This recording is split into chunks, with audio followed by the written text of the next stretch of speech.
Biografi Ki Hajar Dewantara, tokoh nasional pendidikan Indonesia. Nama Ki Hajar Dewantara pastinya sudah tidak begitu asing lagi di telinga kamu, karena sejak zaman sekolah dasar, pastinya ia sudah diperkenalkan sebagai salah satu pahlawan nasional Indonesia. Bahkan ulasan seputar biografi Ki Hajar Dewantara ini juga ada di mana-mana, mulai dimuat dalam buku-buku, artikel, dan juga internet. Banyak yang membahas mengenai biografi Ki Hajar Dewantara tersebut. Ia termasuk salah satu pahlawan nasional yang memiliki kontribusi sangat penting di dalam pendidikan masyarakat pribumi pada masa penjajahan kolonial Belanda. Bahkan, wajah beliau sendiri juga pernah ditempatkan dalam uang kertas pecahan Rp20.000 keluaran tahun 1998, sehingga pastinya banyak yang sudah tidak asing dengan wajahnya. Namun untuk ulasan seputar biografi Ki Hajar Dewantara, mungkin belum banyak yang tahu mengenai tokoh yang satu ini, yang dijuluki sebagai Bapak Pendidikan Indonesia. Jadi, berikut ini biografi Ki Hajar Dewantara yang harus kamu ketahui.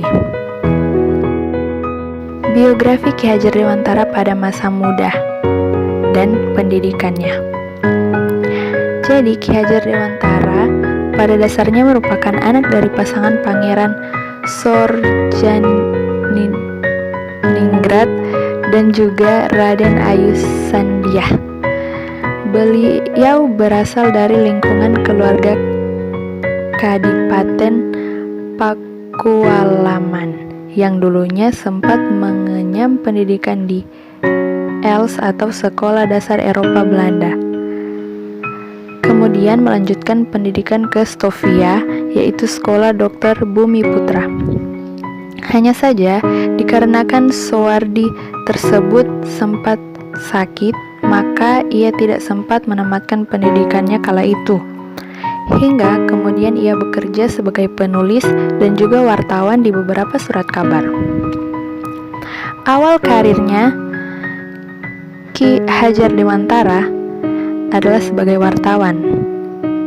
Nah, berbicara mengenai biografi Ki Hajar Dewantara ini, meskipun pernah mengenyam pendidikan di sekolah dokter, namun karena tidak sampai tamat dikarenakan oleh kondisi kesehatannya, maka kemudian beliau memutuskan untuk bekerja di surat kabar.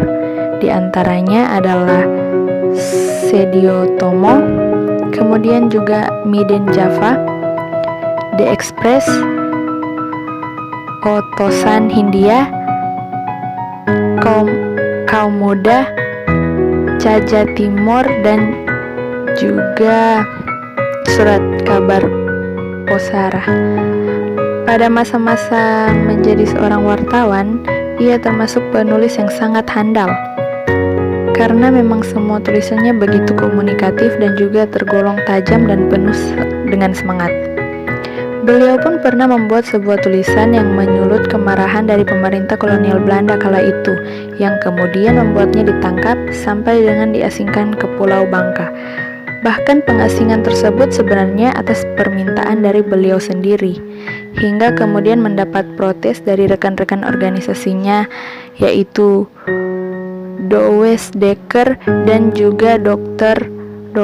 Cipto Mangunkusumo. Mereka inilah yang dikenal sebagai tiga serangkai, hingga kemudian mereka bertiga yang diasingkan, namun ke Belanda. Aktivitas pergerakan Ki Hajar Dewantara.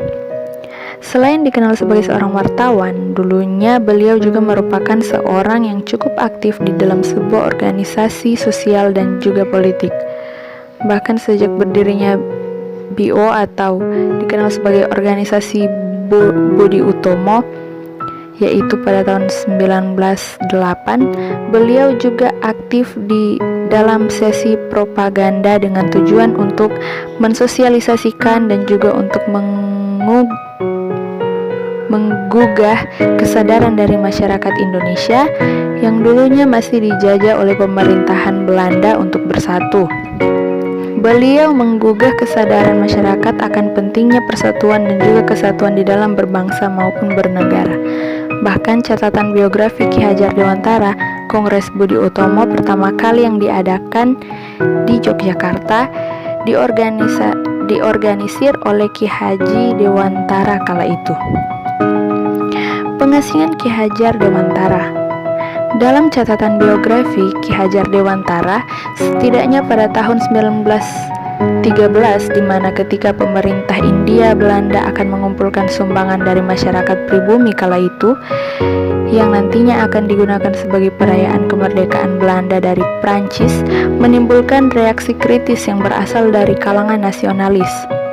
Termasuk diantaranya adalah Suwardi atau Ki Hajar Dewantara. Hingga kemudian beliau menuliskan sebuah kolom di dalam surat kabar The Express dengan judul Als ik een Nederlander was. Bahkan artikel ini dirasa begitu tajam, yang juga termasuk kritikan yang sangat pedas pada pejabat Hindia Belanda kala itu.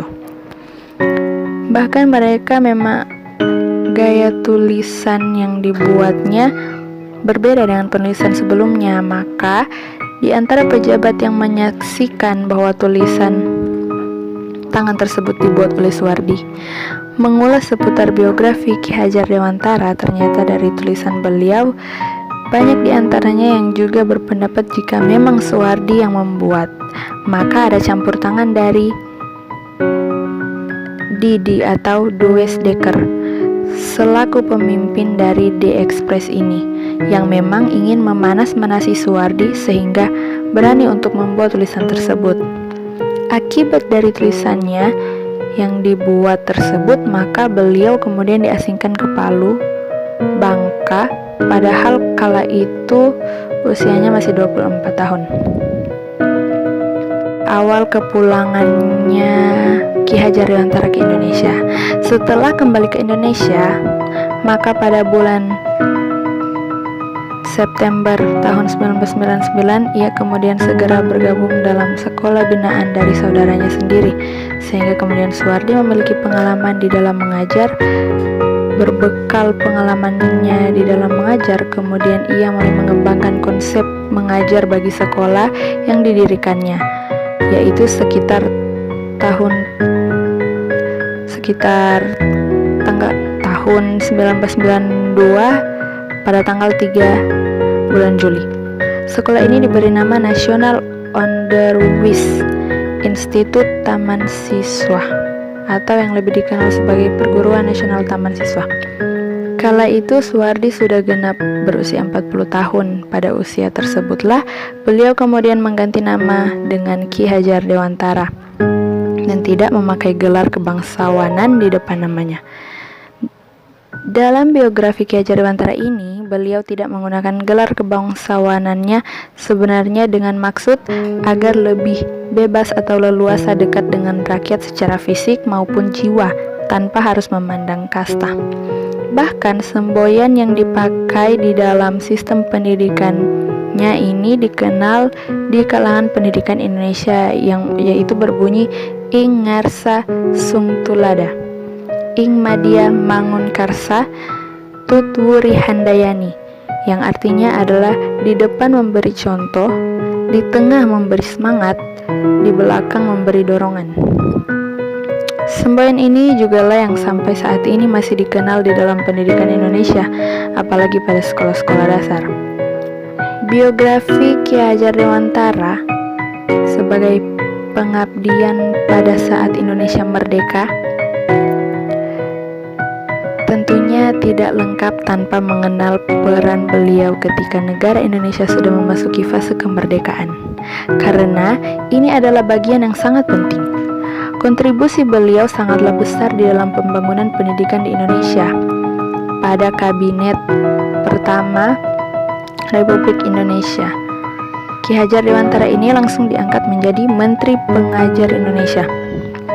Dalam catatan biografi Ki Hajar Dewantara pada tahun 1957, beliau telah mendapatkan gelar doktor kehormatan dari sebuah universitas tertua yang ada di Indonesia, yaitu Universitas Gadjah Mada. Atas jasa-jasanya di dalam merintis pendidikan umum, ia kemudian diberikan gelar Bapak Pendidikan Nasional Indonesia, dan kemudian hari kelahiran beliau yaitu 28 November tahun 1959 dijadikan atau ditetapkan sebagai Hari Pendidikan Nasional. Biografi Ki Hajar Dewantara menyambung benang merah peradaban. Menurut catatan yang ada dalam biografi Ki Hajar Dewantara saat menerima gelar sebagai Doktor Kehormatan dari Universitas Gadjah Mada, beliau pernah memberikan sebuah sambutan. Beliau menyebutkan bahwa pendidikan ala Belanda yang selama itu diberikan kepada masyarakat pribumi tidak sesuai dengan cita-cita bangsa Indonesia, karena memang hanya mementingkan beberapa aspek saja. Di antaranya adalah intelektual, individual, material, dan juga kepentingan yang berhubungan dengan kolonial, juga tidak mengandung cita-cita kebudayaan nasional Indonesia. Bahkan setelah masa penjajahan berakhir, sebenarnya sistem pendidikan masyarakat Indonesia kala itu juga masih dipengaruhi secara kuat oleh bekas penjajahan Belanda. Indonesia telah memiliki akar atau sejarah pendidikan yang sangat panjang, sejak melalui masa penjajahan sampai sekarang ini sudah masuk ke era globalisasi. Bahkan, pendidikan yang ada di Indonesia sendiri sebenarnya pernah mengalami masa kejayaan ilmu. Dalam catatan biografi Ki Hajar Dewantara, hal ini juga sangat banyak disinggung. Pendidikan Indonesia cukup maju pada masa-masa kerajaan, terlihat jelas pada masa kerajaan Kutai yang ada di Kalimantan Timur, Kerajaan Tarumanagara hingga Kerajaan Kalingga dan juga Kerajaan Sriwijaya, hingga kemudian memasuki masa penjajahan dari bangsa-bangsa. Maka pendidikan di Indonesia mengalami kemunduran atau pembodohan. Beberapa butir pemikiran Ki Hajar Dewantara tentang pendidikan. Beliau memang dikenal sebagai sosok yang memiliki peran penting di dalam kemajuan pendidikan yang ada di Indonesia, sehingga ada banyak sekali pemikiran-pemikirannya terkait dengan pendidikan ini, dan bukan hanya pada masa awal kemerdekaan saja, melainkan juga pasca kemerdekaan, beliau juga memiliki kontribusi yang tergolong begitu besar. Apalagi saat bangsa Indonesia menghadapi carut-marut pendidikan yang terjadi pada masa reformasi dan juga globalisasi. Butir-butir pemikiran beliau ada di dalam biografi Ki Hajar Dewantara ini. Pada bagian pertama ini, beliau melihat pendidikan dengan perspektif antropologis, yaitu bagaimana caranya warga negara meneruskan warisan budaya kepada generasi yang lebih muda dan juga dengan mempertahankan tatanan sosialnya. Pada bagian kedua dalam biografi Ki Hajar Dewantara disebutkan bahwa pendidikan nasional harus berdasarkan pada garis hidup bangsanya dan ditujukan untuk keperluan peri kehidupan, sehingga nantinya hal tersebut dapat mengangkat derajat negeri dan juga rakyatnya.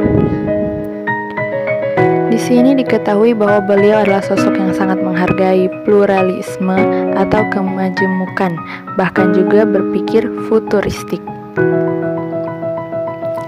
Sehingga apa yang terjadi di masa sekarang ini tampaknya memang sudah diprediksi oleh Ki Hajar Dewantara dulu, yaitu dengan konsep pendidikan nasional yang digagasnya. Di antara sistem pendidikan yang digagasnya tersebut adalah kontinuitet, konvergensi, dan juga konsentris. Bagian ketiga ini adalah bulir akhir dari biografi Ki Hajar Dewantara, di mana di sini disebutkan bahwa beliau juga memandang penting tentang budi pekerti. Menurut beliau, pendidikan ala Barat memang hanya berorientasi pada intelektualitas, materialisme, dan juga individualisme saja, namun tidak dengan budi pekerti, dan memang kurang cocok dengan kebutuhan atau corak dari bangsa Indonesia. Ki Hajar Dewantara juga menyebutkan bahwa beliau juga memikirkan bahwa pendidikan tidak cukup hanya untuk membuat anak menjadi pintar dan juga unggul dalam aspek kognitif, melainkan juga harus mengembangkan seluruh potensi yang ada, seperti diantaranya adalah daya cipta, daya rasa, dan juga daya karsa. sehingga harus membuat anak menjadi sosok yang mandiri dan memiliki kepedulian terhadap orang lain, bangsa, dan juga kemanusiaan. Demikianlah ulasan singkat seputar sosok yang dikenal sebagai Bapak Pendidikan Indonesia.